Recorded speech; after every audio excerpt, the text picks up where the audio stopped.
come sort my wardrobe with me today.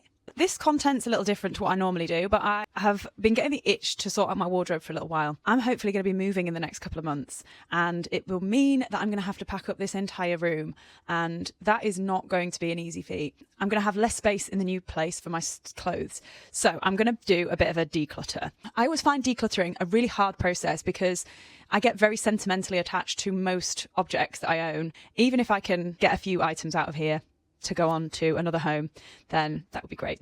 Part one is going to be trousers, skirts and tops. So let's see how we do with this.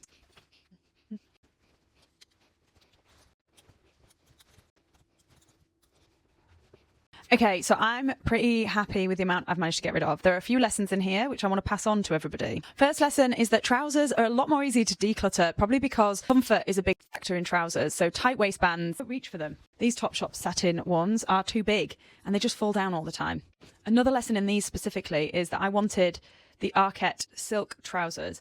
I didn't buy them, and so I looked for a cheaper vintage alternative, which is these. If there is something you really, really want, it's on your wish list for weeks or months, then get the real deal. Don't go for something cheaper because you will end up not wearing it or regretting it. Another thing in decluttering is that you can sometimes hold on to stuff because it looks nice or because you've had it for a number of years, so you kind of almost start believing that it's a staple. And then there's a lot of black I'm getting rid of because when I had blonde hair, I used to wear a lot of black, and I don't wear as much now. And I think I've outgrown some of these. Definitely think I'm maturing in my purchasing choices and in my wardrobe curation skills, but it's always an ongoing process.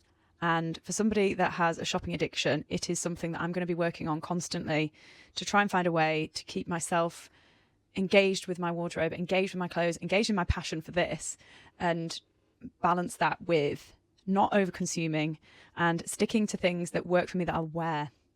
That's the key point, isn't it? Anyway, I hope you've enjoyed.